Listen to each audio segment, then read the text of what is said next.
Hello friends, ভয়ে থেকো গল্প ঘরে তোমাদের সবাইকে স্বাগত।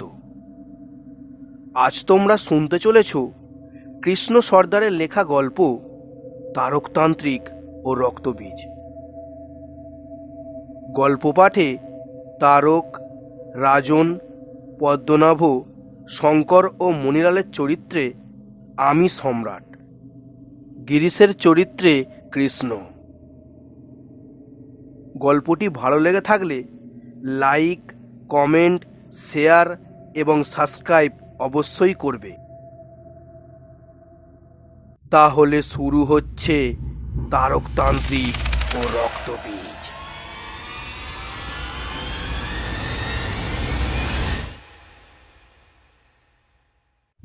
রায়পুর একটা মফস্বল এলাকা।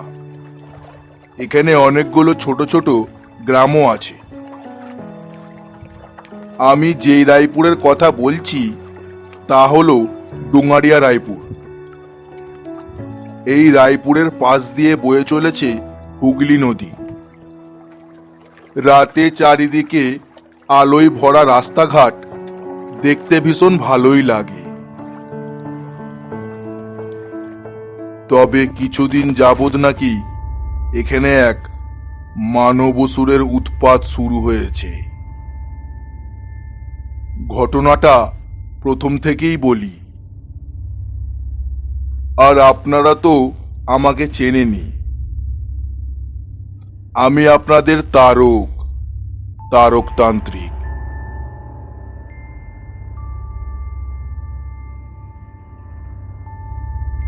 আমি একদিন নিজের ঘরে বসে আছি, হঠাৎ একজন বয়স্ক লোক, বয়স আন্দাজ 60-এর উপরেই হবে, আমার ঘরে প্রবেশ করে প্রায় কেঁদে ফেললেন। বললেন, আমাকে এই বিপদ থেকে আপনি রক্ষা করুন বাবা। আমি একটু অপ্রস্তুত হয়ে গেলাম। বয়সে বড় একজন মানুষ আমার পায়ে পড়াতে। আমি বললাম, আরে করছেন কি? আপনি আমার থেকে বয়সে বড়, উঠুন উঠুন, একটু শান্ত হন, তারপর সব পরিষ্কার করে বলুন। বৃদ্ধ লোকটি নিজের চোখের জল মুছে শান্ত হলেন। আমি আমার পাশে থাকা পাত্র থেকে একটু জল দিতে তিনি পান করলেন। তারপর বললেন, আপনার কাছে মহা বিপদে পড়ে এসেছি বাবা। আচ্ছা ঠিক আছে, এবার সব পরিষ্কার করে বলুন, বিপদটা কি? রায়পুর জায়গাটা মফস্বল হলেও এখানের বাজারহাট প্রায় রাত পর্যন্তই খোলা থাকে। তাই মানুষজন বিকালে তোলা টাটকা সবজি কিংবা মাছের জন্য অপেক্ষা করে থাকে।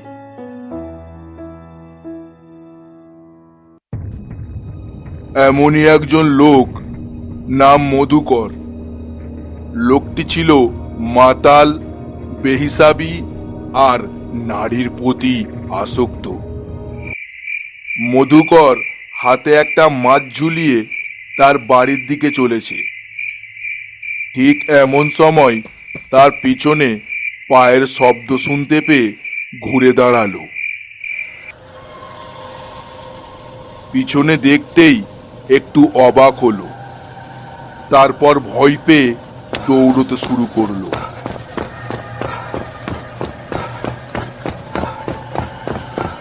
কিন্তু মধুকর দেখল যে তার সামনে দাঁড়িয়ে সেই লোকটি, যে এতক্ষণ তার পিছনে ছিল। লোকটি বলে উঠল, আমায় চিনতে পারছিস মধুকর? তোর জন্য আমার স্বাদের সংসারটা পুরো নষ্ট হয়েছে। এই বলে লোকটি মধুকরের গলাটা চেপে ধরল। তারপর তাকে শূন্যে তুলে ধরল।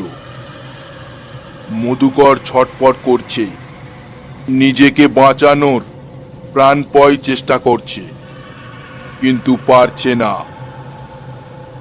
তারপরেই লোকটি মধুকরের দেহ থেকে তার মাথাটা মুচড়ে ছিঁড়ে নিল। মধুকর মৃত্যু যন্ত্রণায় এক ভীষণ আর্তনাদ করে উঠল। তারপর সব চুপ। লোকটি তখন মধুকরের মাথাটা ছিঁড়ে নিয়েছে। মাথার ছেঁড়া অংশ থেকে রক্ত টোপে পড়ছে। লোকটি তার জিভ বার করে সেই রক্ত চেটে খেয়ে নিল। তারপর দূরে ফেলে দিল মাথাটা, আর সেখান থেকে চলে গেল। পরদিন সকালে রায়পুরে হইচই পড়ে গেল। পুলিশও এলো, কিন্তু এই খুনের কোনো কিনারা করতে পারল না তারা। আমি বললাম, বলুন শঙ্কর বাবু, আপনি আমার পায়ে পড়ে এমন কাঁদছিলেন কেন? শঙ্কর বাবু নিজের চোখের জল মুছে বললেন, আমার ছেলে পদ্মনাভ, তাকে আজ 2 দিন হলো খুঁজে পাওয়া যাচ্ছে না। এতে আমি কি করতে পারি? আপনি পুলিশের কাছে যান। আমি গিয়েছিলাম পুলিশের কাছে, এফআইআরও করিয়েছি, কিন্তু পুলিশ তার কোনো কিনারা করতে পারেনি। আমি চুপ হয়ে রইলাম। কিন্তু আজ ভোরে একটা স্বপ্ন দেখলাম যে আমার ছেলে এক অন্ধকার ঘরে, তাকে কেউ যেন আটকে রেখেছে আর ভীষণ অত্যাচার করছে। যে লোকটি অত্যাচার করছে তাকে ঠিক বুঝতে পারিনি। তারপর আবার এক স্বপ্ন, একটা ছায়ামূর্তি আমায় বলছে আমি যেন আপনার কাছে আসি, তাহলেই আমার ছেলেকে ফিরে পাবো। ঠিক আছে, আমি যাব। কোথায় আপনার বাড়ি? ডোঙ্গারিয়া, রায়পুর।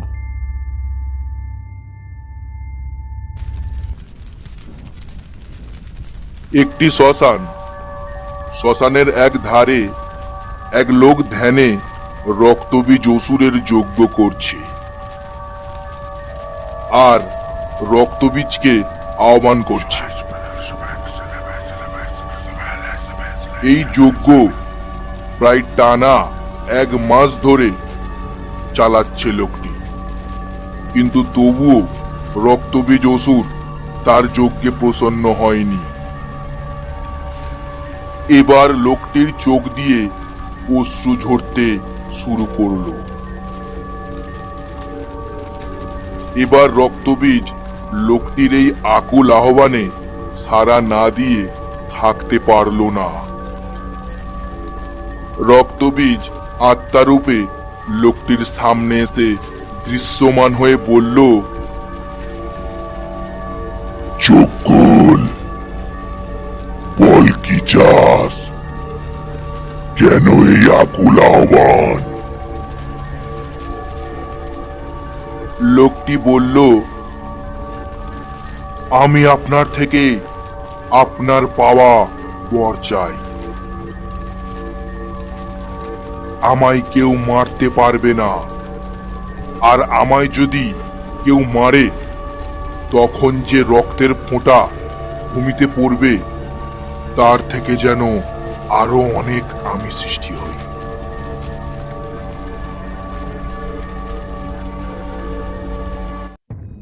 পদ্মনাভের বয়স 29 বছর। খুব পুরুষালী শরীর, ব্যায়াম করে শরীরের পেশিগুলি শক্ত করেছে, আর চোখের দৃষ্টি এমন সেই দৃষ্টিতে নারীদের রাতের ঘুম নষ্ট করে দিতে পারে। পদ্মনাভ ইংরেজিতে যাকে বলে প্লে বয়, আজ এই নারী তো কাল অন্য নারী।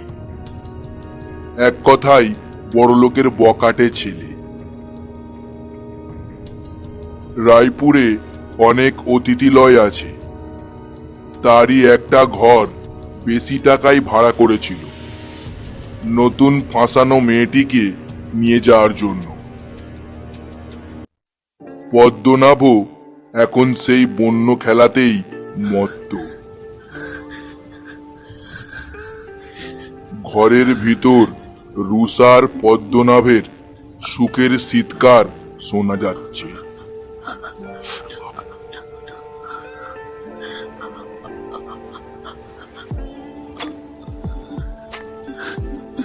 বিকাল 4টে বাজে।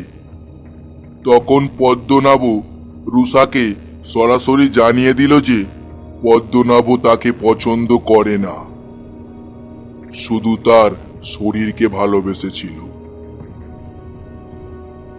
রুষা কাঁদতে কাঁদতে ফিরে গেল, কারণ যা সর্বনাশ হওয়ার তা হয়েই গেছে তার। পদ্মনাভের ঠোঁটের কোণে একটু হাসি।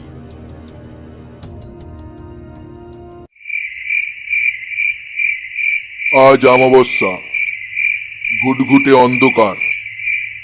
মণিলাল একটা কর্পোরেট অফিসে কাজ করে। আজ ফিরতে একটু রাত হয়ে গেল। মণিলাল নিজেই গাড়ি চালিয়ে ফিরছিল। এমন সময় তার মনে হলো কেউ যেন তার গাড়ির ছাদে লাফিয়ে পড়ল। সেটা দেখার জন্যই মণিলাল গাড়ি থেকে নামলো, কিন্তু কিছু দেখতে পেল না। তারপর সে আবার গাড়ির দরজা খুলে বসতে যাবে, ঠিক এমন সময় গাড়ির দরজা আপনা থেকেই খুলেই লাগলো মণিলালকে। সেই ধাক্কাতে মণিলাল ছিটকে পড়ল রাস্তাতে। আর এমন সময় সে দেখতে পেল একজন তার গাড়ির উপরে বসে। কিন্তু লোকটি যে কে মণিলাল চিনতে পারল না। লোকটি গাড়ি থেকে নামলো, তারপর বলল, কিরে, ভয় পেয়েছিস? বাবারই কথা, অবাক হচ্ছিস তাই না?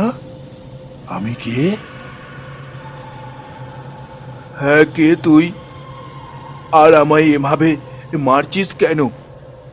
আমি তোর কি ক্ষতি করেছি? ক্ষতি? তুই যা ক্ষতি করেছিস তার কোনো মাপ হয় না। কি করেছি আমি? তুই খুব বুদ্ধিমান, বড় কর্পোরেট অফিসে কাজ করিস। তাহলে কি করেছিস একটু ভেবে দেখ। আজ থেকে 6 মাস আগে ঘটনার কথা মনে পড়ে? কোন ঘটনা? তাহলে আর মনে করতে হবে না। এই বলে লোকটি মণিলালের মাথার দুদিকে চাপড় মেরে লোকটির মাথা পুরো থেঁতে দিল। মণিলাল চিৎকার করারও সুযোগ পেল না।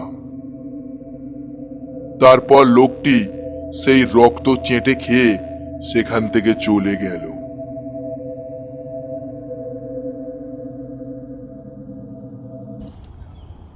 আমি রায়পুরে এসে পৌঁছালাম। আগেই বলেছি, রায়পুর খুব মনোরম একটি মফস্বল এলাকা।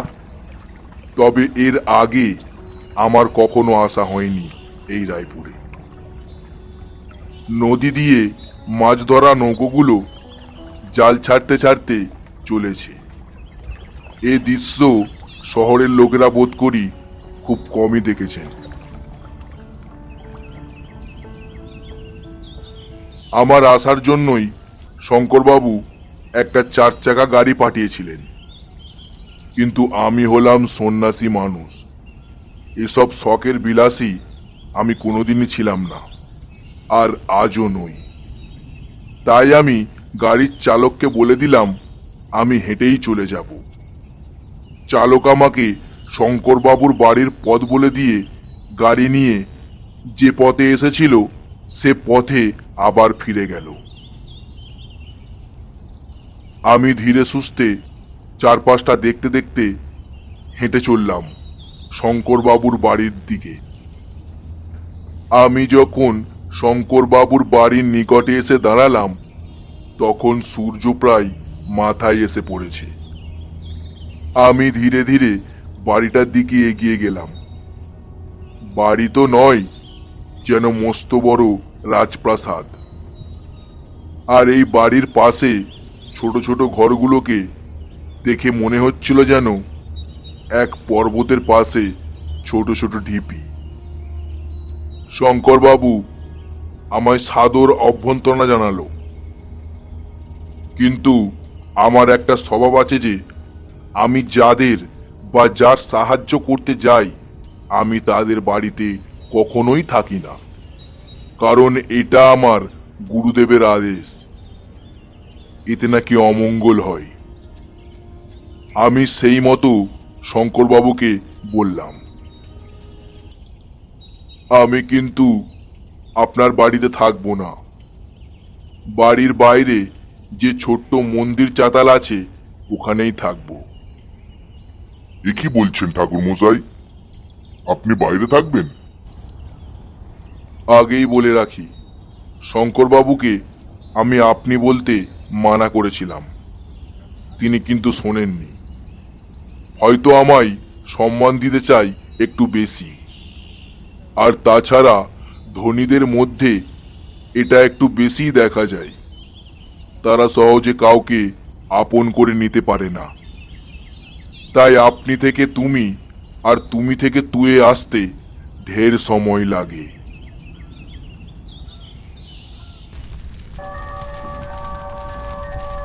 তুই কোনো দেবতাকে না ডেকে আমায় ডেকে এনেছিস, তাতে আমি ভীষণ প্রসন্ন হয়েছি।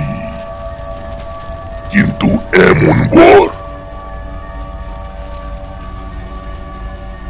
আমি আমার মাথা কেটে আপনাকে অর্পণ করে দেব যদি আপনার পাওয়া বর না প্রদান করে। কিন্তু লোকটি রক্তবীজের কিন্তু শব্দটি শুনে তার পাশে থাকা ধারালো অস্ত্রটা নিয়ে নিজের গলা কেটে ফেলল। সঙ্গে সঙ্গে ফিনকিনি দিয়ে রক্ত ঝরতে শুরু করল।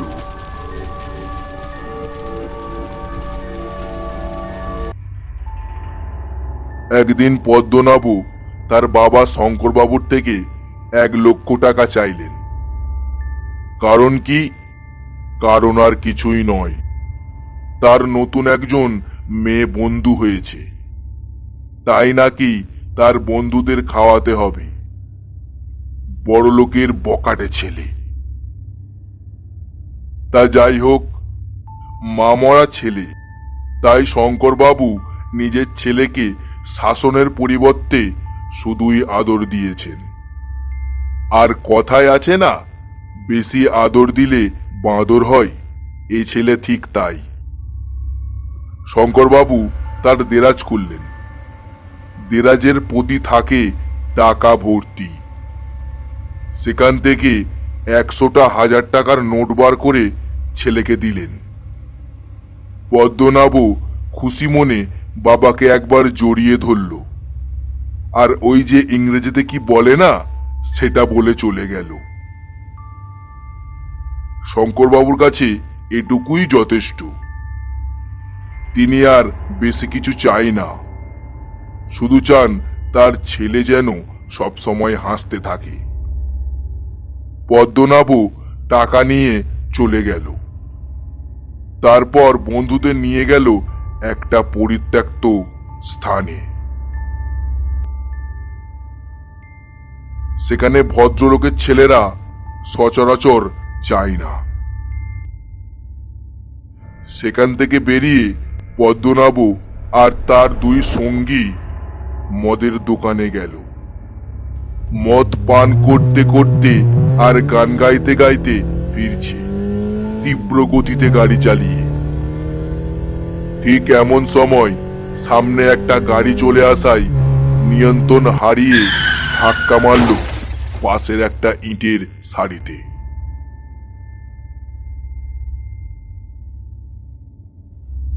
সামনের গাড়ির চালক মণিলাল নিজের গাড়ি থেকে নেমে দেখল তিনজনের মাথা ফেটে রক্ত ঝরছে, আর তারা সবাই জ্ঞান হারিয়েছে। সত্যি বলতে কি, মণিলালও একটু মদ পান করেছিল। তবুও সে তিনজনকে তাদের গাড়ি থেকে নামিয়ে নিজের গাড়িতে তুলে গাড়ি ছুটিয়ে দিল হাসপাতালের দিকে।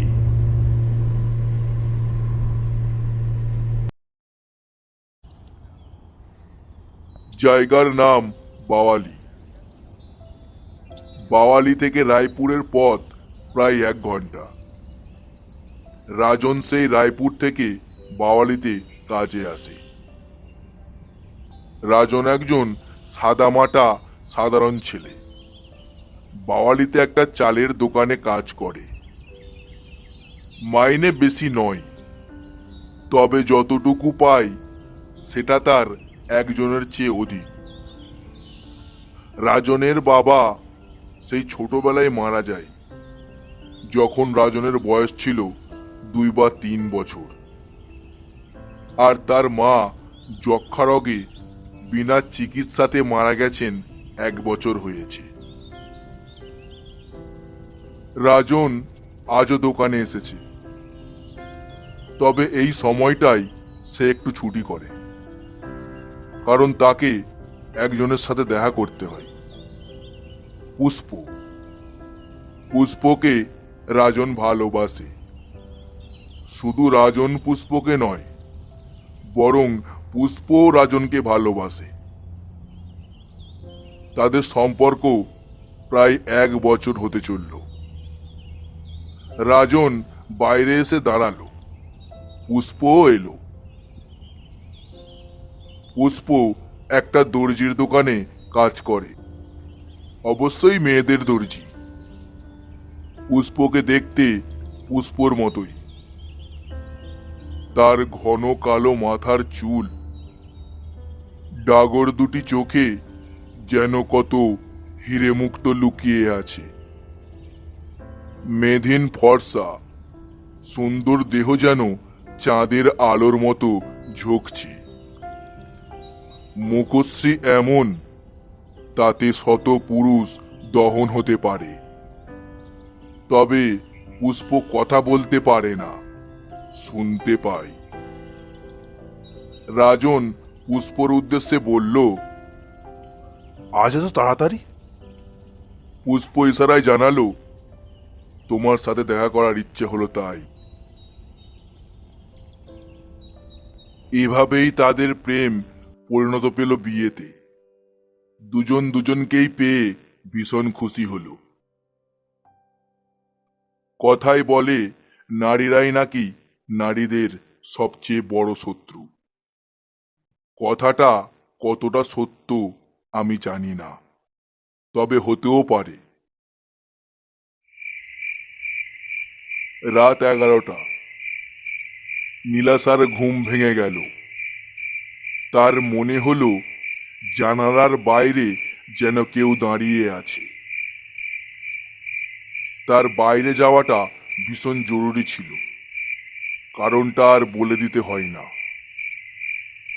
সে তার স্বামীকে ডাকলো, কিন্তু তার স্বামী অঘরে ঘুমাচ্ছে। তবে 2-3 বার ডাকার পর উঠে বসলো তার স্বামী রথীন্দ্র। রায়পুরেরই নিবাসী তারা, গ্রামের এক প্রান্তে বাস করে। নীলাশা বাইরে গেল। রথীন্দ্র তাকে অভয় দিল, কিন্তু নীলাশা জোর করায় রথীন্দ্রকেও বাইরে যেতে হলো। বাইরে যেতেই দেখলো একজন লোক দাঁড়িয়ে আছে। নীলাশা আর রথীন্দ্র দুজনেই অবাক। লোকটি তাদের দিকে একটু এগিয়ে যেতেই দুজনে ঘরের ভিতরে ঢুকে দরজা বন্ধ করে দিল। লোকটি এগিয়ে গিয়ে দরজায় একটি লাথি মারতে দরজা ভেঙে গেল। নীলাশা আর রথীন্দ্র ভীষণ ভয় পেল, কিন্তু লোকটি তাদের বেশিক্ষণ ভয় পেতে দিল না। লোকটি গিয়ে নীলাশার গলা ধরে দেওয়ালে আছাড় মারল। নীলাশার মুখ থেকে শুধু একটা গোঙানি বার হলো। রথীন্দ্র এই দৃশ্য দেখে পাশে থাকা টেবিলের ওপর থেকে একটি ছুরি দিয়ে সামনের লোকটিকে মারল। ছুরির আঘাতে কেটে যাওয়া অংশ থেকে কয়েক ফোঁটা রক্ত ঝরে পড়ল। আর তখন সেই মেঝের রক্তের ফোঁটা থেকে জন্ম নিল আরো দুটো মানুষ, অবিকল সেই লোকটির মতোই দেখতে। এই দৃশ্য দেখে রথীন্দ্র ভীষণ ভয় পেল আর সিঁটিয়ে গেল দেওয়ালে। তিনজন লোক মিলে রথীন্দ্রকে টেনে ছিঁড়ে ফেলল। রথীন্দ্রর মুখ থেকে বেরিয়ে এলো এক ভীষণ আর্তনাদ।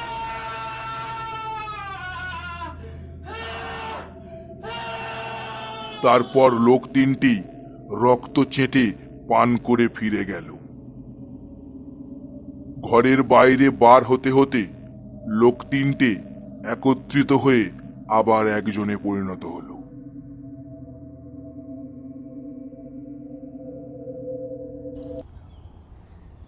আপনি একই বলছেন ঠাকুর মশাই? বাইরে থাকবেন আপনি? আমি বললাম, হ্যাঁ, বাইরে থাকবো। আচ্ছা, আপনার যেমন ইচ্ছে। খাওয়াটা আমার বাড়িতেই সারবেন তো? হ্যাঁ, তা যদি আপনি দেন খেতে, তাহলে নিশ্চয়ই খাবো বই কি। এভাবে বলে লজ্জা দেবেন না। আমি তাহলে আমার রান্নার ঠাকুরকে বলে দিচ্ছি। ঠিক আছে। শঙ্করবাবু বাড়ির ভিতরে চলে গেলেন। আমি বাইরে মন্দির চাতালে বসলাম। মন্দিরটা রাধাকৃষ্ণের। রাধাকৃষ্ণের যুগল মূর্তি। কি ভীষণ সুন্দর দেখতে লাগছে। আমি ওই যুগল মূর্তির দিকে তাকিয়ে আছি, এমন সময় শঙ্করবাবু ফিরে এসে বললেন, তাহলে আপনি কি করবেন, কিছু ভেবেছেন? প্রথমে আমায় জানতে হবে এই গ্রামে বা এই গ্রামের পাশের গ্রামে কোনো অলৌকিক ঘটনা ঘটেছে কিনা। যদি ঘটে, সেই ঘটনার সাথে আপনার পুত্রের যদি কোনো যোগসূত্র থাকে, তাহলে আমি নিশ্চয়ই আপনার ছেলেকে খুঁজে দেব। আমার ছেলে বেঁচে আছে তো? এ বিষয়ে এখন কি বলবো বলুন? তবে ভগবানের উপর ভরসা রাখুন, সব ঠিক হয়ে যাবে। এখন ভগবানের থেকে বেশি আপনার উপর ভরসা করছি আমি।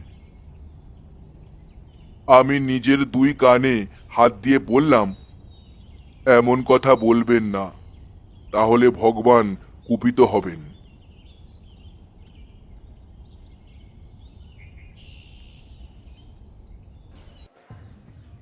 হাসপাতালে যাওয়ার পর মণিলাল ডাক্তারদের বলে পদ্মনাভ ও তার দুই বন্ধুকে ভর্তি করিয়ে দিল। না, মানবিকতার জন্য নয়, আইনের ফলে যাতে তাকে আইনের ঘোর প্যাঁচে পড়তে না হয়। তারপর হাসপাতালে বসে রইল ভদ্রলোকের মতো। 1 ঘন্টা কেটে গেল। মণিলাল বিশ্রাম কক্ষে বসে আছে। ঠিক তখন তার দৃষ্টি গেল হাসপাতালের মহিলা অভ্যর্থক কর্মচারীর দিকে। মহিলার বয়স 30-এর মতো হবে, লাস্যময়ী চেহারা। মণিলালের ভিতরের পশুটা খাঁচা ভেঙে বাইরে আসতে চাইল। তার চোখে কামনা দৃষ্টি। মণিলাল একভাবে সেই মহিলার দিকে তাকিয়ে রইল। মহিলাটি একবার সামনের দিকে তাকালো, দেখল মণিলাল তার দিকেই এক লুলুপ দৃষ্টিতে তাকিয়ে আছে। মণিলাল নিজেকে নিয়ন্ত্রণ করে রাখতে পারল না। দু একটা লোক তখনও বিশ্রাম কক্ষে ছিল। তারা উঠে যাওয়ার পরই মণিলাল সেই মহিলার কাছে গেল। মহিলা তখন আবার নিজের মনে কাজ করছে। মণিলাল একবার এদিক ওদিক তাকালো। মহিলাটির নাম রেবেকা। 2 বছর হলো স্বামী মারা গেছে। তার একটা ছোট্ট মেয়ে আছে 3 বছরের। উপার্জন নিজেকেই করতে হয় সংসার খরচের জন্য। মণিলাল একবার এদিক ওদিক তাকালো। তারপর রেবেকার দৃশ্যমান উদরে তার কঠিন হাত দিয়ে একবার হাত বুলিয়ে দিল। মণিলাল এর আগেও অনেক মেয়ের সর্বনাশ করেছে। রেবেকা খুব অবাক হলো আর ভীষণ রেগেও গেল, কিন্তু চিৎকার করল না। মণিলাল দেখল এই সুযোগ। সে রেবেকার কানের লতিতে আলতো করে ঠোঁট রাখতেই রেবেকার শ্বাস ভারী হয়ে গেল। বিশ্রাম কক্ষের থেকে মর্গের ঘরটা ডান দিকে। ওদিকে কেউ যায় না হাসপাতালের কর্মচারী ছাড়া। রেবেকা মণিলালের হাত ধরে সেখানে নিয়ে গেল। মর্গের একটা ঘর খুলে ভিতরে ঢুকে দরজা বন্ধ করে দিল। পদ্মনাভ ও তার 2 বন্ধুর জ্ঞান ফিরে এসেছে। মাথা ফেটে রক্ত ঝরেছে ঠিকই, তবে তেমন বড় কোনো ক্ষতি হয়নি। ডাক্তারবাবু তাদের বাড়ি যাওয়ার অনুমতি দিয়ে দিলেন।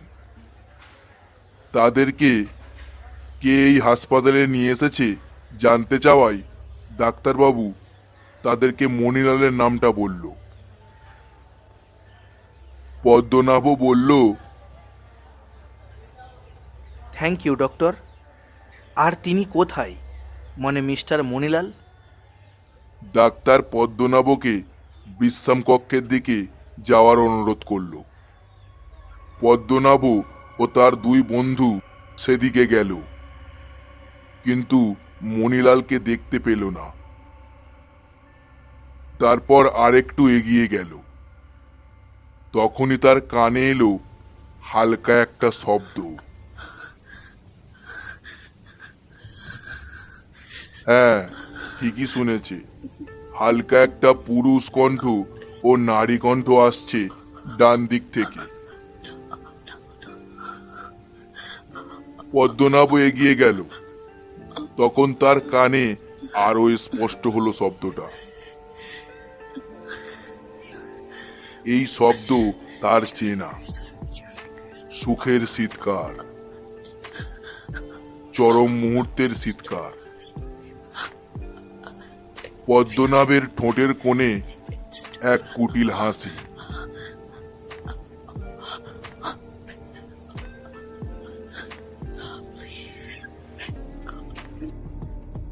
প্রায় 5 মিনিটের মধ্যেই মণিলাল ও রেবেকা দরজা খুলে বাইরে বেরিয়ে এলো।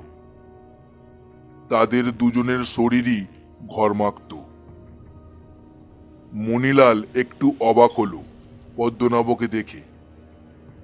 রেবেকা লজ্জা পেয়ে সোজা দৌড়ে চলে গেল। পদ্মনাভ বলল, আপনি? মণিলাল ততক্ষণ ধাতস্থ হয়েছে, তারপর বলল, আমি মণিলাল। থ্যাংক ইউ আপনাকে আমাদের হাসপাতালে নিয়ে আসার জন্য। ইট ওয়াজ মাই রেসপন্সিবিলিটি। কেমন মজা করলেন? মণিলাল একটু হাসল, বলল, দারুণ। আমরা কি বন্ধু হতে পারি? আমি তোমার থেকে বয়সে বড়, বন্ধু হতে পারবো না হয়তো। জানি আমি আপনার থেকে ছোট, কিন্তু আপনি যা করলেন এখন এ বিষয়ে আপনার সমযোগ্য, এটা বুক বাজিয়ে বলতে পারি। তাহলে আমরা পার্টনার হতে পারি। পাখি পেলে দুজনে এনজয় করব।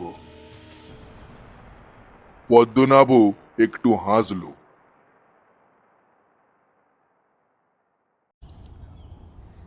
ফুলশয্যার পরদিন সকালে পুষ্পর ঘুম ভাঙল।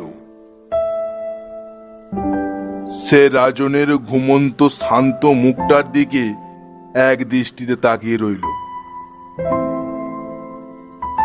পুষ্প ভীষণ খুশি আজ। সে তার জীবন সঙ্গীকে কাছে পেয়েছে। রাজন তাকে খুব আদর করেছে, সেও রাজনকে ভীষণ আদর দিয়েছে। পুষ্প রাজনের কপালে একটা চুম্বন করল। রাজন নিজের কপালে ভেজা ঠোঁটের স্পর্শ অনুভব করায় তার দু চোখ মেলে দেখল পুষ্পকে। কি ভীষণ সুন্দর লাগছে তাকে। কপালের টিপ, সিথির সিঁদুর একটু অগোছল হয়ে আছে। শরীরের এক অংশ থেকে কাপড় নেমে যাওয়ায় ডান পাশটা অনাবৃত হয়ে আছে। রাজন বলল, তুমি তো আমাকেও হার মানিয়ে দিলে। পুষ্পর মুখ লজ্জায় রাঙা হয়ে গেল। লজ্জা পেয়ে নিজের মুখ স্বামীর লোমশ বুকে লুকানোর চেষ্টা করল।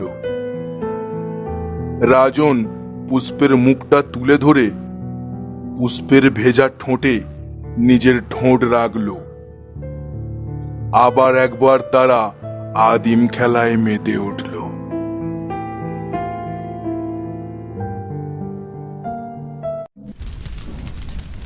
রক্তবীজ দারুণ অবাক হল আর প্রসন্নও হল। গলা কাটার ফলে কিছুটা রক্ত রক্তবীজের ঠোঁটে পড়েছিল। রক্তবীজ নিজের জিভ দিয়ে সেই রক্ত চেটে খেয়ে নিল। তারপর লোকটির কাটা গলার ফাঁকা অংশের সমস্ত রক্ত চেটে ফেলল। তারপর বলে, আমি তোর ডাকায় প্রসন্ন হয়েছি। আমি তোকে বর দিচ্ছি। আমি মহাদেবের থেকে প্রাপ্ত যে বর পেয়েছিলাম, আজ আমি তোকে সেই বর দিলাম দিলাম দিলাম। সঙ্গে সঙ্গে লোকটির কাটা গলা জুড়ে গেল তার দেহের সাথে, আর সেই দেহটি আবার প্রাণ ফিরে পেল। লোকটির চোখে তখন জল ঝরছে।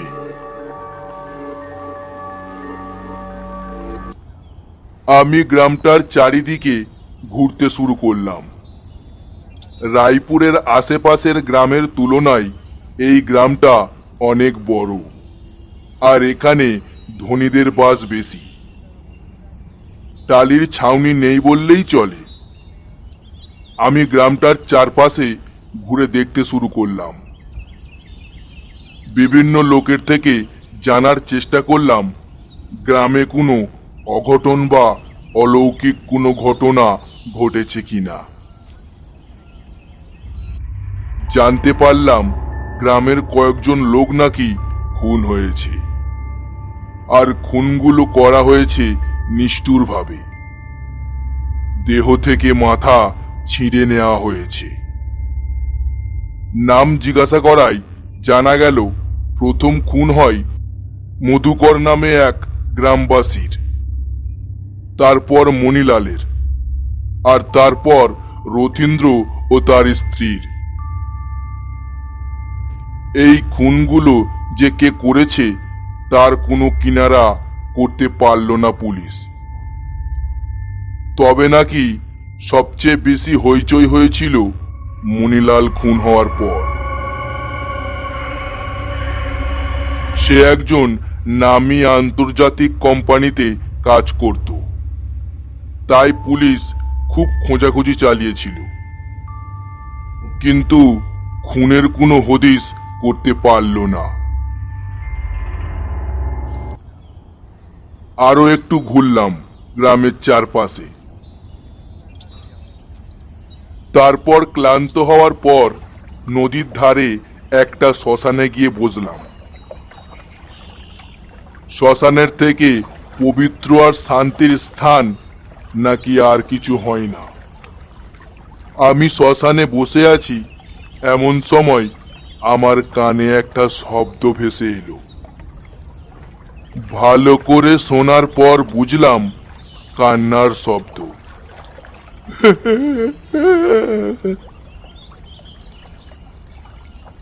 তারপর আমার বাম দিকে তাকিয়ে দেখি আমার থেকে কিছুটা দূরে একজন 27-28 বছরের ছেলে বসে বসে কাঁদছে।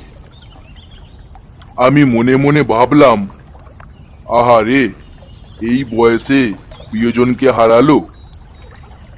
আমি তাকে সান্ত্বনা দেওয়ার জন্য তার নিকটে গেলাম। বললাম, কে মারা গেছে বাবা? ছেলেটি বলল, বউ। মা বাবা মারা যাওয়ার দুঃখ একদিকে, আর বউ মারা যাওয়ার দুঃখ আর একদিকে এই পৃথিবীতে। বললাম, কি হয়েছিল বাবা? কেউ খুন করেছিল। আমি একটু অবাক হলাম। বললাম, খুন? তা পুলিশ খুনিদের শাস্তি দেবে খন। ছেলেটি চুপ করে রইল। আমি বললাম, বাবা, তোমার কি নাম? রাজন।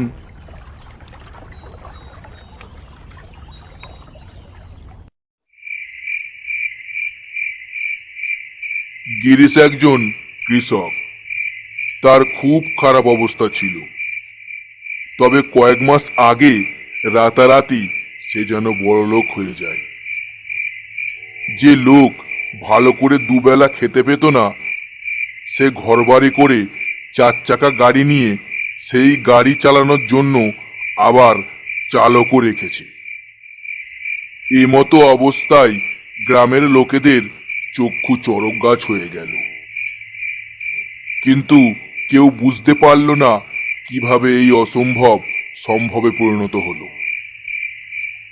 গিরিশ মনের সুখে বিড়ি টানতে টানতে বাড়ির দিকে ফিরছে, এমন সময় তার পাশের জঙ্গল দিয়ে একটা কি যেন সরে গেল। গিরিশ চমকে উঠে থেমে গেল। তারপর বিড়িতে একটা টান দিয়ে এগিয়ে গেল ঝোপের দিকে। হঠাৎই তার সম্মুখে আবির্ভাব হলো সেই লোকটা, এতদিন যে বাকি খুনগুলো করেছে। গিরিশ তাকে চেনে, জানে, কারণ এক সময় তারা ভালো বন্ধু ছিল। কিন্তু আজ তারা বন্ধু নয়, একে অপরের শত্রু। গিরিশ ভয় পেয়ে দৌড়ে পালাতে গেল, কিন্তু লোকটা গর্জন করে গিরিশের ওপর লাফিয়ে পড়ল। তারপর 2 হাতে গিরিশকে উপরে তুলে ছুঁড়ে দিল। একটা ধপ করে শব্দ হলো। তারপর একটা গোঙানির শব্দ হলো। লোকটি আবার গিরিশের দিকে দৌড়ে গিয়ে গিরিশের গলা চেপে ধরল। তারপর সশব্দে টেনে ছিঁড়ে নিল গিরিশের একটা হাত। গিরিশ যন্ত্রণায় কুঁকিয়ে উঠল। তারপর আবার ছিঁড়ে নিল গিরিশের আর একটা হাত। তারপর মাথাটা টেনে ছিঁড়ে ফেলল। তারপরই সব চুপ। লোকটি এবার গিরিশের মাথায় লেগে থাকা রক্ত চেটে খেয়ে নিল। সেই ধরিন মাথাটা ছুঁড়ে দিল দূরে, বহু দূরে।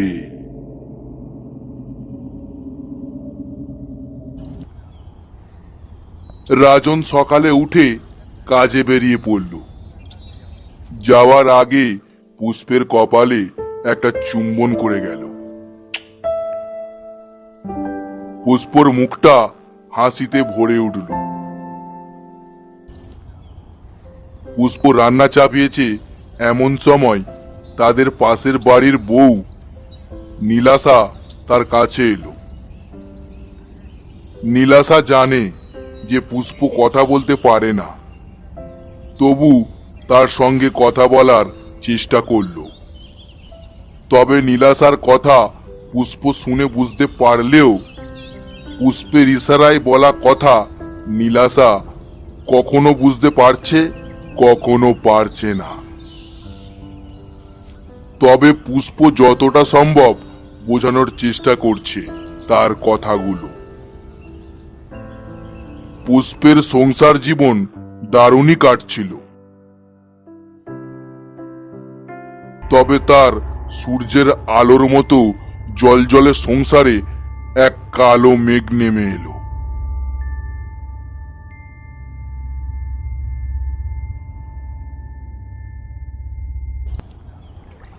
আমি রাজনের পাশে বসলাম, বললাম, তুমি একদিন নিশ্চয়ই শান্তি পাবে।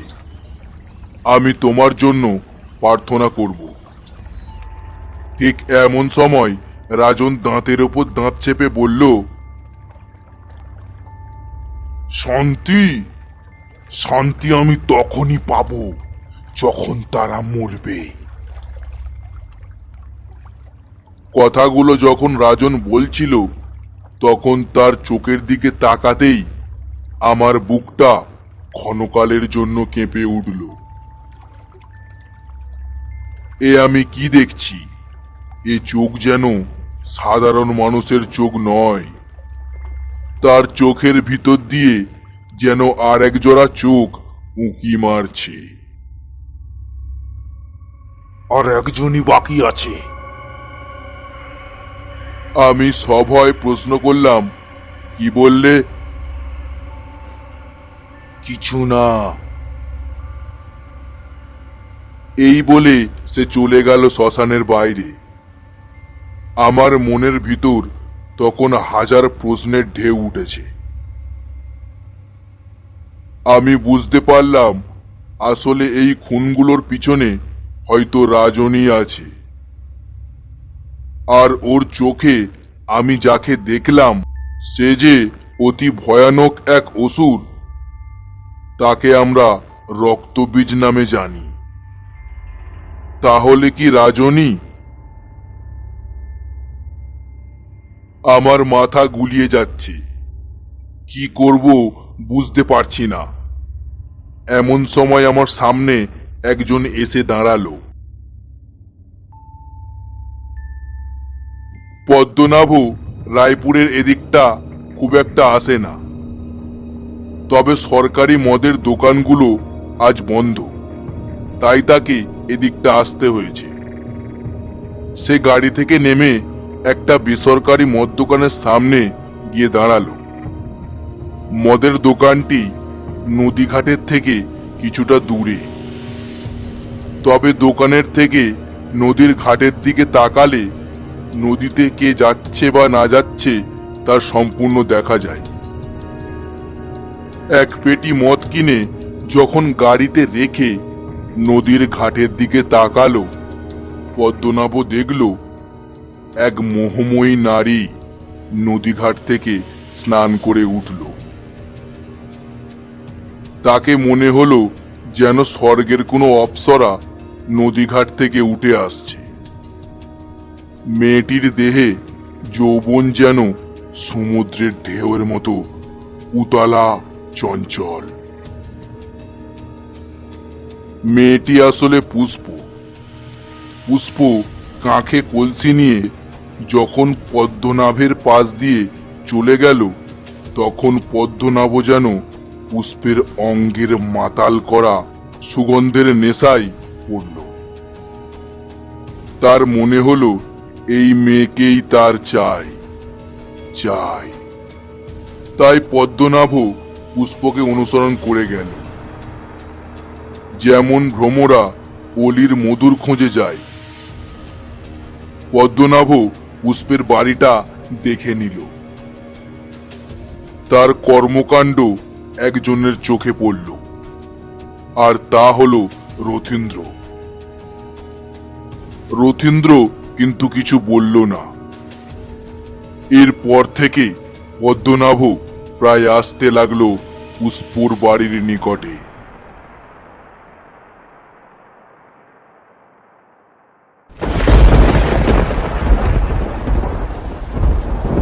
একদিন রাজনকে দোকানের মালপত্র কেনার জন্য কলকাতায় যেতে হলো। ঘরে সেদিন পুষ্প একাই ছিল। খুব বৃষ্টি হচ্ছে আজ। গ্রামের পথঘাট জলে ডুবে একাকার। পুষ্প একা ঘরে ঘুমাচ্ছে।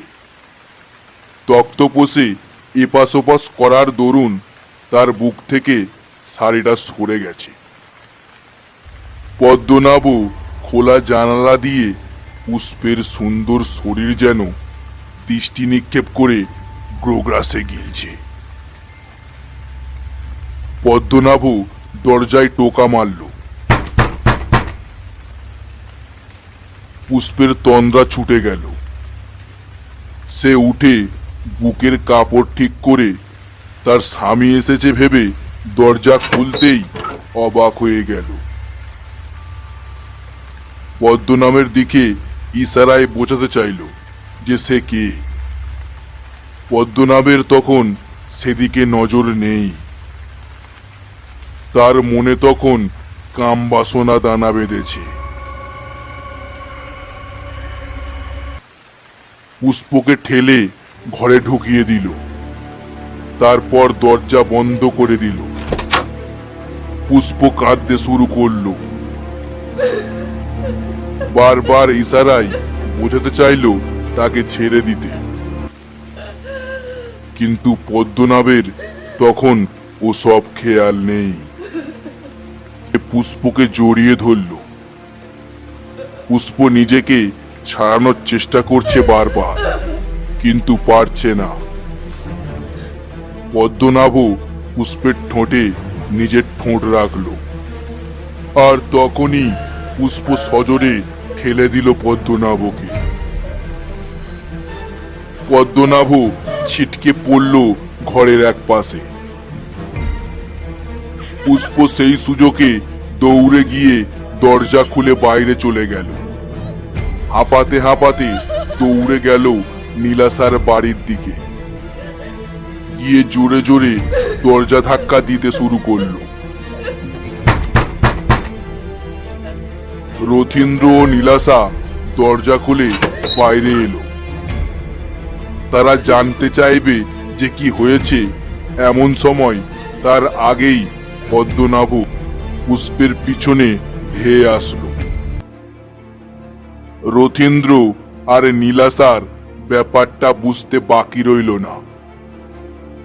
রথীন্দ্র একটা কথা না বলেও সোজা পদ্মনাভের জামার কলার চেপে ধরল। পদ্মনাভ কিন্তু কিছু বলল না। শান্ত স্বরে বলল, আমায় ছাড়ার জন্য কত টাকা নেবে? আর ওই মেয়েটিকে আমি ভোগ করতে চাই। সেই ব্যাপারে তোমরা যদি আমায় সাহায্য করতে পারো তাহলে আমি তোমাদের টাকাই ভরিয়ে দেব। তখনও বৃষ্টি হয়ে চলেছে, তবে উঁচিয়ে কথা বলার দরুন আশেপাশের ঘর থেকে আরো দুজন মানুষ বেরিয়ে এলো। তারা হলো মধুকর আর গিরিশ। তারাও পুরো ব্যাপারটা শুনল। পদ্মনাভ তাদেরকেও মোটা টাকার দেবার প্রতিজ্ঞা করল। তবে তারা যেন পুষ্পকে ভোগ করতে সাহায্য করে পদ্মনাভকে। লক্ষ লক্ষ টাকার কথা শুনে তাদের সবার চোখ চকচক করে উঠল। এমনিতে গ্রামের এই কয়েকজনের রাজনের উপর একটু ঈর্ষা ছিল। রাজনের আয়ের থেকে তাদের আয় খুবই কম। রাজনের বউ সুন্দরী, তবে তাদের সংসার জীবন নির্ঝঞ্ঝাট আর সুখী। তাই রাজন ও পুষ্পের সুখের সংসার জীবন তাদের চোখে কাঁটার মতো বিদ্ধ। তারা ভাবল এই সুযোগ, টাকাও পাওয়া যাবে আর রাজনের থেকে প্রতিশোধও নেওয়া হবে। তাই তারা রাজি হয়ে গেল। মধুকর, গিরিশ, নীলাশা ও রথীন্দ্র অসহায় পুষ্পকে একসঙ্গে ধরল। বৃষ্টির তেজ যেন বেড়েছে তখন, সঙ্গে সঙ্গে বজ্রপাত হচ্ছে। তাই পুষ্পের কান্নার শব্দ কেউ শুনতে পেল না। পুষ্পকে তারা চারজন মিলে নিয়ে এসে তক্তপোষে শুইয়ে দিল। তারপর তক্তপোষের পায়ের সাথে তার দুই হাত আর দুই পা বেঁধে দিল। গিরিশ বলল, বাবু, এবার যেমন ইচ্ছে ওকে ভোগ করুন, তবে আমাদের যা কথা দিয়েছেন তা যেন মনে থাকে। পদ্মনাভ বলল, হ্যাঁ, অবশ্যই। তারপর পদ্মনাভ হাত পা বাঁধা পুষ্পের কাছে গেল। পুষ্প তখনও একইভাবে ছটপট করে চলেছে নিজেকে মুক্ত করার জন্য। কোনো লাভ নেই, আজ আমি তোমাকে ভোগ করবই। এই বলে পদ্মনাভ পুষ্পের বুকের ওপর থেকে কাপড় সরিয়ে দিল। পুষ্পের চোখে জলের ধারা। পদ্মনাভ পুষ্পের উপর গিয়ে পুষ্পের ঠোঁটে নিজের ঠোঁট বসিয়ে দিল।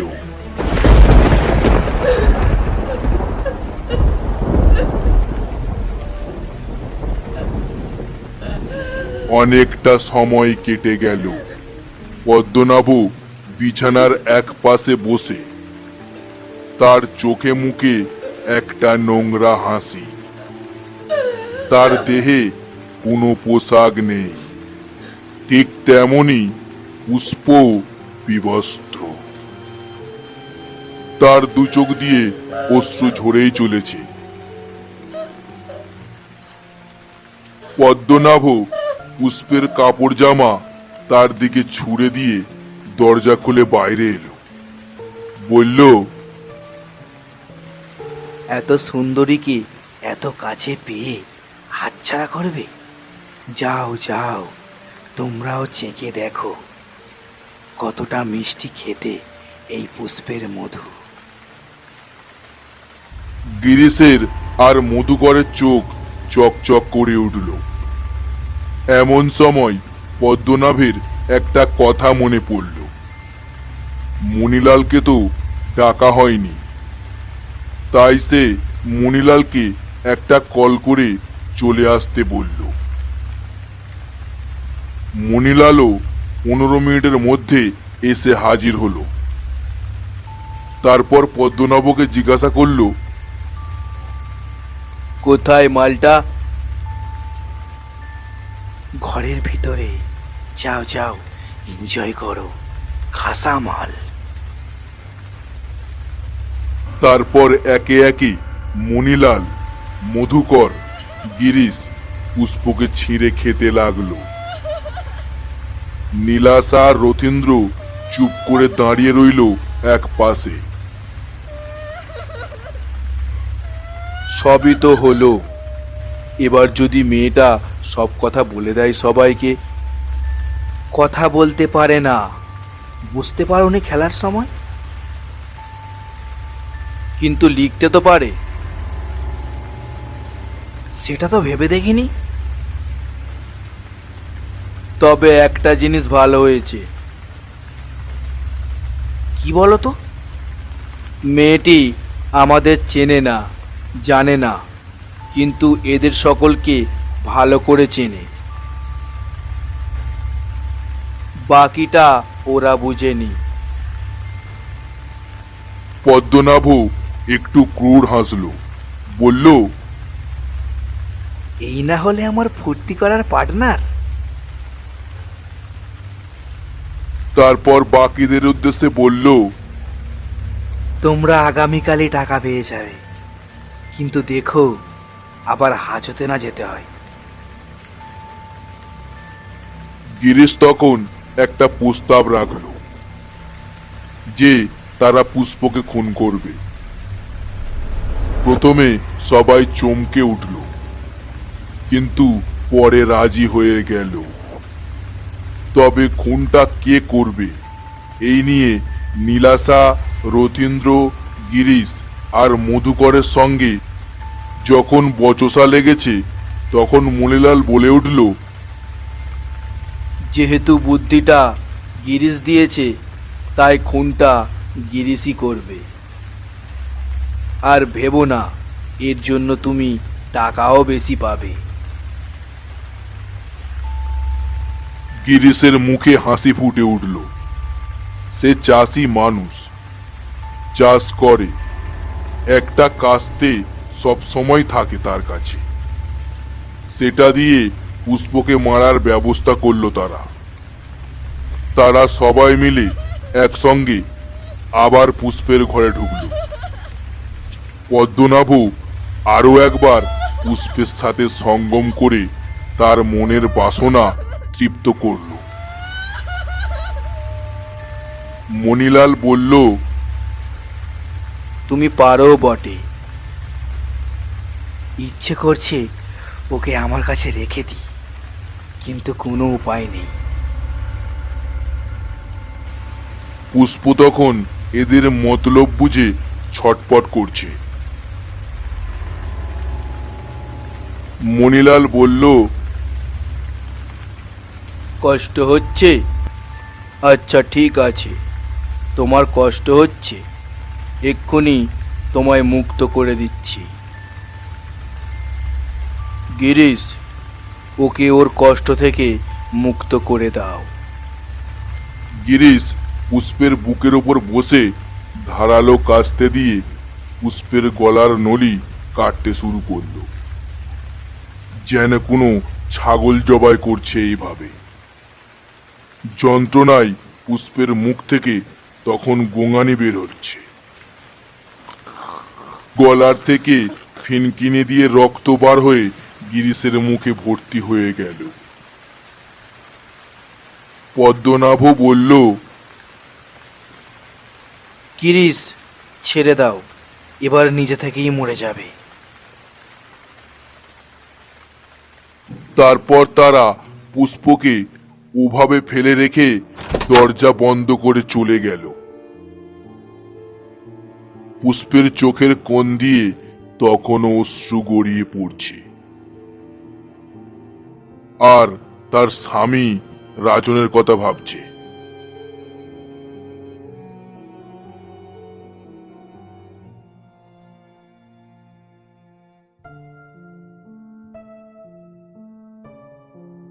যে মানুষটা আমার সামনে এসে দাঁড়ালো, আসলে তিনি হলেন শঙ্কর বাবু। তিনি বললেন, আপনি এখানে? একটু শান্তির খোঁজে। চলুন এবার।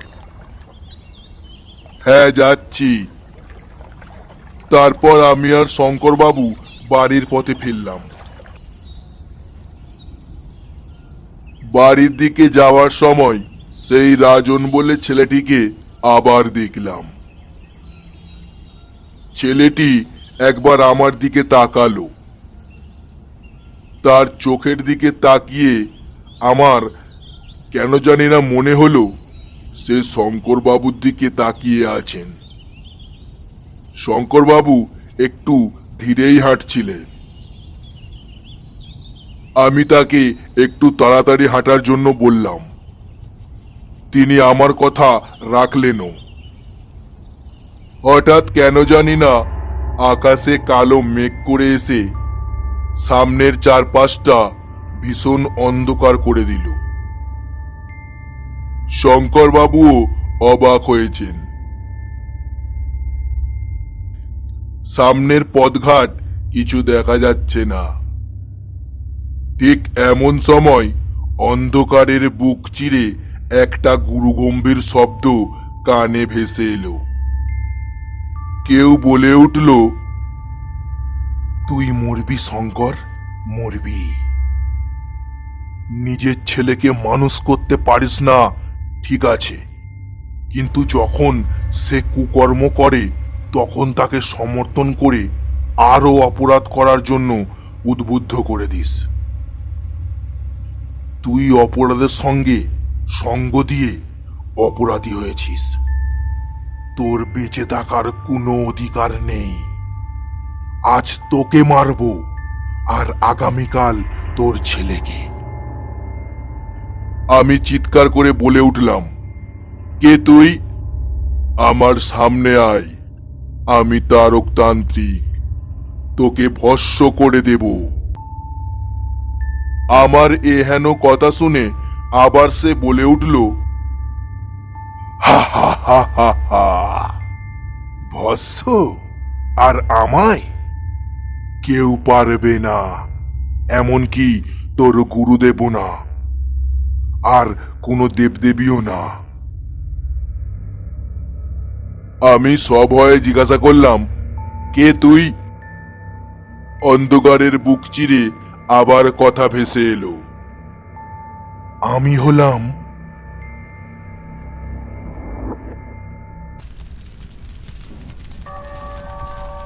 আর আমি তোর রক্ত পান করেছি, তাই প্রসন্ন হয়েছি। আর এই খড়গটা তোকে উপহার দিলাম। আজ থেকে তুই আমার শক্তিতে শক্তিধর হলি। তবে এই শক্তির যদি অপব্যবহার করিস তবে তোকে মরতে হবে। তবে তোকে মারতে হলে একজন সিদ্ধ, সৎ, চরিত্রবান পুরুষের দ্বারাই তোর মৃত্যু হবে, তার আগে নয়।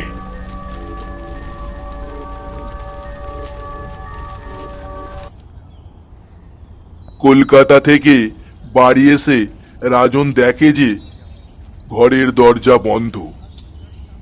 সে ভাবল পুষ্প হয়তো ঘুমাচ্ছে। সে দরজায় টোকা দেওয়ার জন্য আঘাত করতেই দরজাটা খুলে গেল। আর সামনে যা দেখল তাতে রাজন চিৎকার করে কেঁদে উঠল। পুষ্পর দেহে একটিও বস্ত্র নেই।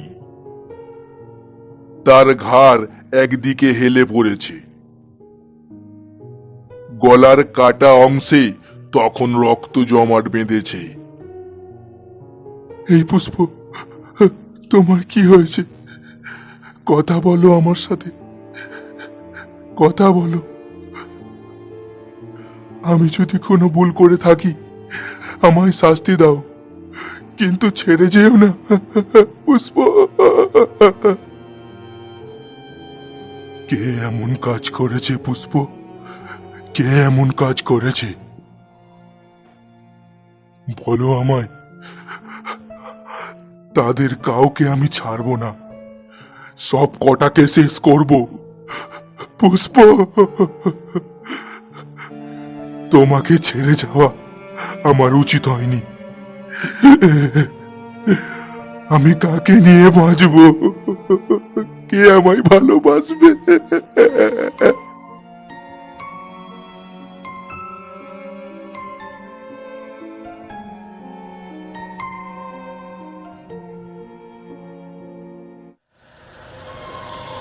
আমি হলাম রক্তবীজের ভক্ত, তার শক্তিতে শক্তিধর রাজন। কথাটা শুনে আমার বুকটা কেঁপে উঠল, আর সঙ্গে সঙ্গে দেখা গেল অন্ধকার থেকে বেরিয়ে এলো রাজন। তার হাতে একটা খড়গ। শঙ্করবাবুর মুখ তখন ভয়ে ফ্যাকাশে হয়ে গেছে।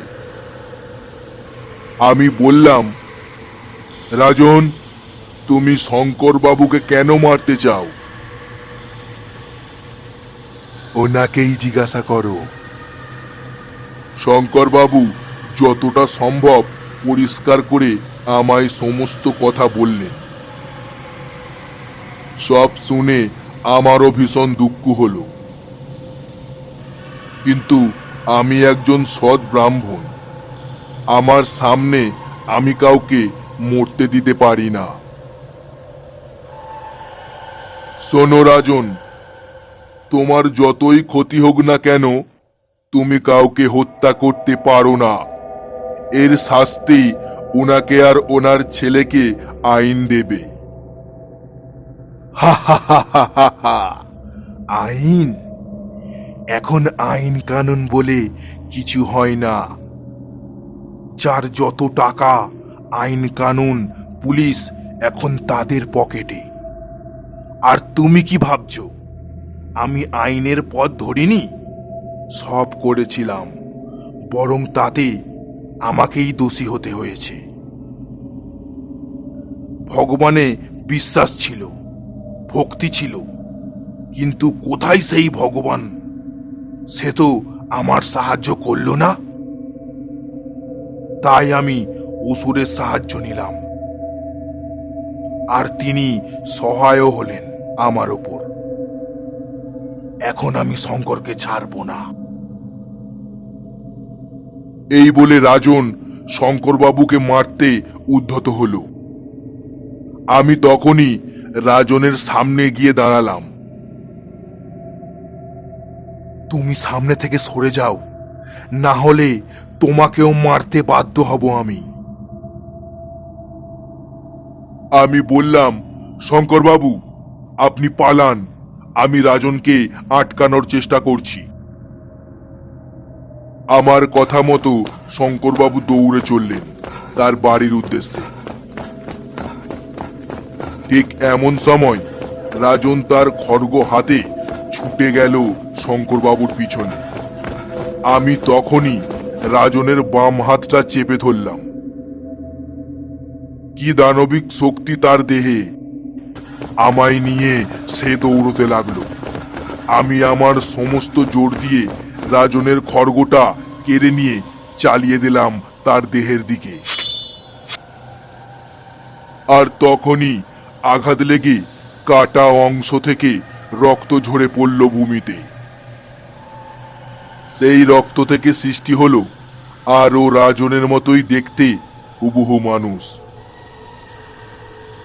আমার মনে পড়ে গেল, রাজন তো রক্তবীজের বর পেয়েছে, তাই তার এমন শক্তি। আমি তখন একটা রাজনের সাথে লড়াই করছি, আর বাকি 5টি সৃষ্টি হওয়া রাজন দৌড়ে গেল শঙ্করবাবুর দিকে। তারপর অন্ধকারে মিলিয়ে গেল। কিছুক্ষণ পরেই একটা আর্তনাদ, আর তারপরেই একটা অট্টহাসি। আমার সাথে যে রাজন লড়াই করছিল এতক্ষণে সে বলল, কাজ হয়েছে। ঠিক তখনই একটা কাটা মাথা এসে পড়ল আমাদের সামনে। মাথাটা শঙ্করবাবু। আমি মাটিতে বসে পড়লাম। রাজন শঙ্করবাবুর মাথাটি হাতে তুলে যে রক্তটুকু লেগেছিল সেই রক্ত তার জিভ দিয়ে চেটে খেয়ে নিল। তারপর আমার দিকে সেই মাথা বাড়িয়ে দিল, বলল, তুমি একটু খাবে নাকি? ঘৃণায় আমার শরীর গুলিয়ে উঠল। আমি চোখ বন্ধ করে নিলাম এক মুহূর্তের জন্য। তারপরেই চোখ খুলে দেখি আমার সামনে কেউ নেই। আমার চোখ দিয়ে এক ফোঁটা অশ্রু ভূমিতে পড়ল। সেদিন আমার মন শান্ত হলো না। আর শঙ্করবাবু মারা গেছেন ঠিকই, তবে তার ছেলে পদ্মনাভকে আমায় বাঁচাতেই হবে। তবে তার আগে আমায় একটা কাজ করতে হবে। আমায় ডাকতে হবে তাকে, ডাকতে হবেই। তা না হলে এই যুদ্ধে জয়ী হতে পারবো না।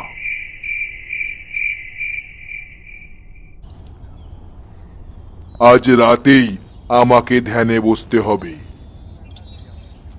তাই বাজার থেকে সমস্ত দরকারি জিনিসপত্র কিনে নিয়ে এলাম। আমার গুরুদেবকে স্মরণ করায় তিনি আমায় পথ বাতলে দিলেন। আর এও দেখালেন যে পদ্মনাভ কোথায় আছে। তবে তিনি আমায় এও জানিয়ে দিলেন যে এই যুদ্ধে আমার পরাজয় নিশ্চিত, কারণ আমি সত্যের বিরুদ্ধে লড়ছি। কিন্তু আমি তারকতান্ত্রিক, ব্রাহ্মণ। আমি বেঁচে থাকতে আমি যতটা সম্ভব চেষ্টা করব আমার সামনে বিপদে পড়া মানুষগুলোর। এই শপথ করেছিলাম গুরুদেবকে, আর আমি তাই করব। তারপর রাত এলো। আমি ধ্যানে বসে তাকে আহ্বান করতে শুরু করে দিলাম। তাকে ডাকতে ডাকতে কখন যে ভোর হয়ে গেল তা জানতেও পারলাম না। আজ অমাবস্যা। আজই রাজনকে পদ্মনাভকে হত্যা করা থেকে বাধা দিতে হবে, না হলে পদ্মনাভর মৃত্যু নিশ্চিত। মানুষ কখনোই অপবিত্র হয় না, তার কর্ম অপবিত্র হয়ে থাকে। তাই আমি একবার চেষ্টা করব তাকে বাঁচানোর, তারপর নিজেই তাকে পুলিশের হাতে তুলে দেব। আমি একবার একজন পুলিশের সাহায্য করেছিলাম। তখন সেই পুলিশ আমায় কথা দিয়েছিল কখনো কোনো সাহায্য প্রার্থনা করলে নিশ্চয় তিনি আমাকে সাহায্য করবেন। অমাবস্যা, রাত 11টা। পদ্মনাভর সামনে রাজন দাঁড়িয়ে, তার ডান হাতে খড়গ। পদ্মনাভর দুটো হাত তক্তপোষের মাথার দিকে পায়ার সাথে বাঁধা, আর পা দুটো নিচের দিকে। পদ্মনাভর মুখের থেকে কাপড়টা খুলে নিল রাজন। পদ্মনাভ বলে উঠল, তুই কে, আর আমায় এখানে নিয়ে এসেছিস কেন? রাজন ক্রুদ্ধ স্বরে বলে উঠল, আমি কে তাই না? আমি হলাম সেই লোক যার বউকে তোরা নষ্ট করে সবাই মিলে খুন করেছিস। আর আমি তোকে এখানে কেন নিয়ে এসেছি তার উত্তর হলো, তোকে হত্যা করে তোর রক্ত পান করব আমি। এই বলে ডান হাতের খড়গটা তুলে চালিয়ে দিল পদ্মনাভর বাম হাতে। সঙ্গে সঙ্গে পদ্মনাভর বাম হাত কাঁধ থেকে কেটে গেল। আর তখনই পদ্মনাভের মুখ থেকে এক আত্মচিৎকার বেরিয়ে এলো। কাটা হাতের স্থান থেকে রক্ত ঝরে পড়ছিল, আর সেই রক্ত রাজন চেটে চেটে খেতে শুরু করলো। মুখে বলল, কি তৃপ্তি। পদ্মনাভ তখন যন্ত্রণায় ছটপট করছে। ঠিক এইভাবে আমার বউও ছটপট করেছিল, ঠিক এইভাবে। কিন্তু তোরা তাকে রেহাই দিসনি। আমি তাকে নিজের প্রাণের চেয়েও বেশি ভালোবাসতাম, কিন্তু তোরা। আবার খড়গটা পড়ল পদ্মনাভের ডান পায়ে।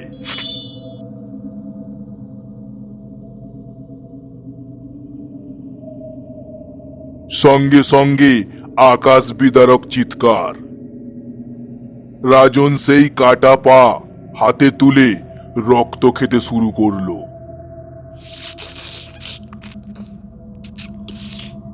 ঠিক এমন সময় দরজা ভেঙে ঘরে প্রবেশ করলাম আমি। বললাম, ঠিকই বুঝেছিলাম, তুই নিজের ঘরেই পদ্মনাভকে ধরে রেখেছিস। তুই আবার এখানে এসেছিস? আমার দায়িত্ব মানুষ বাঁচানোর, আর সেই দায়িত্ব একবার পেলে আমি তা প্রাণপণে সেই দায়িত্ব পালন করার চেষ্টা করি। পদ্মনাভ বলল, আমায় বাঁচান। তোকে বাঁচাবে কে? এই ঠাকুর মশাই? তা কখনোই পারবে না। তুই যখন এখানে এসে পড়েইছিস তারক, তবে তোকেও মরতে হবে। আমাকে যে বাধা দেবে তাকেই মরতে হবে। এটাই আমার শেষ খুন করা হবে। তারপরেই আমার প্রতিশোধ নেয়া পূর্ণ হবে। আমার পুষ্প শান্তি পাবে। তুমি ভুল করছো রাজন। প্রতিশোধের আগুনে তুমি জ্বলছো। প্রতিশোধ নিলেও কখনো শান্তি পাওয়া যায় না, বরং সেই আগুন তোমার সরল সিধে মনকে সেই আগুনে জ্বালিয়ে ছারকার করে দেয়। আমি ওসব বুঝি না। আমি পদ্মনাভকে মেরে তবেই শান্তি পাবো, আর আমার পুষ্প শান্তি পাবে। এই বলে রাজন তার খড়গটি তুলে পদ্মনাভকে মারতে গেলেই আমি তাকে বাধা দেওয়ার চেষ্টা করলাম, কিন্তু তার দেহে অসুরের শক্তি। আমি পারবো কেন? আমার অমোঘ মন্ত্র পড়ে আমিও নিজের হাতে একটা তরোয়াল নিয়ে রাজনের সঙ্গে লড়াই শুরু করলাম। রাজনের খড়গের মাথার দিকটা আমার বুকের কাছে লাগতেই কেটে রক্ত ঝরতে শুরু করলো। আমিও চালিয়ে দিলাম আমার তরোয়াল। রাজনের কোমরের কাছে লেগে সেই রক্ত ঝরে পড়ল ভূমিতে। আর তখনই সেই রক্ত থেকে সৃষ্টি হলো আরো 20টা রাজন। আমি একা তাদের সবার সঙ্গে পারবো না বুঝতে পেরে রাতে যাকে আহ্বান করছিলাম তাকে হাঁক দিলাম, রক্ত পিশাচি আয়, রক্ত পান করবি আয়। তখন ঘরটার বাইরে একটা নারীর খলখল হাসি শোনা গেল।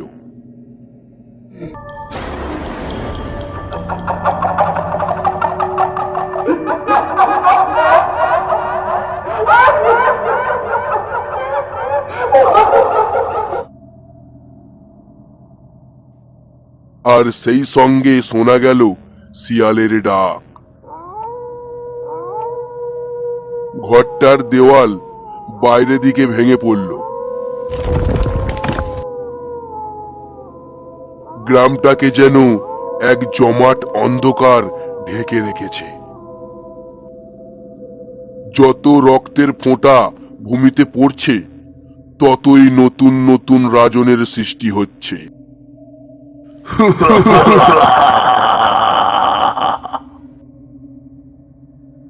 আমি আদেশ করলাম, রক্তপিশাচী, তুই আর তোর সঙ্গী মিলে লড়াই কর বাকি অসুরের সঙ্গে, আর তাদের মেরে এক ফোঁটা রক্ত মাটিতে পড়তে দিবি না, সব রক্ত পান করবি। রক্তপিশাচী আবার হেসে উঠল,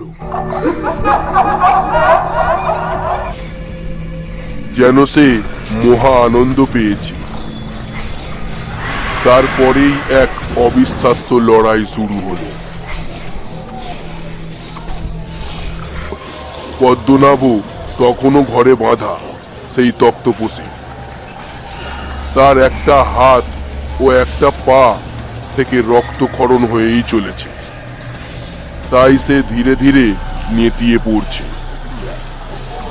আমি প্রধান রাজনের সঙ্গে লড়াই করছি আর তাকিয়ে দেখছি রক্তপিশাচীর দিকে।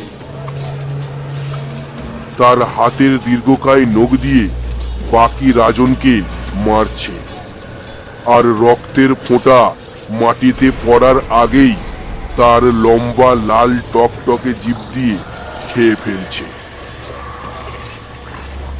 তবে রক্তের যে ফোঁটাগুলো এদিক ওদিক ছড়িয়ে যাচ্ছে, সেগুলো একদল শিয়াল শূন্যে লাফিয়ে খেয়ে নিচ্ছে। এ এক অভাবনীয় দৃশ্য। এমন সময় রাজন আমায় একটা লাথি মারল, আর আমি ছিটকে গিয়ে পড়লাম দূরে। রাজন দৌড়ে গেল পদ্মনাভকে শেষ করার জন্য। সে যখন খড়গোটা দিয়ে মারতে যাবে পদ্মনাভকে, ঠিক সেই সময় রক্তপিশাচী রাজনের গলা টেনে ধরল, তার দীর্ঘকায় জিভ বাড়িয়ে। কিন্তু রাজন হলো অসুর শক্তিধর। সেই জিভ টেনে রক্তপিশাচীকেই ছুঁড়ে দিল দূরে। এবার শিয়ালগুলো ছুটে গেল রাজনের দিকে। রাজন তার খড়গোটা চালিয়ে শিয়ালগুলোকে নৃশংসভাবে দুটুকরো করে দিচ্ছে। আর শিয়ালগুলো একবার করে আর্তনাদ করে উঠেই পড়ে যাচ্ছে ভূমিতে। চারিদিকে যেন রক্ত নদী বয়ে যাচ্ছে। দুটো শিয়াল দৌড়ে পালালো ভয় পেয়ে। রাজন হাঁপাচ্ছে, গর্জন করে উঠল,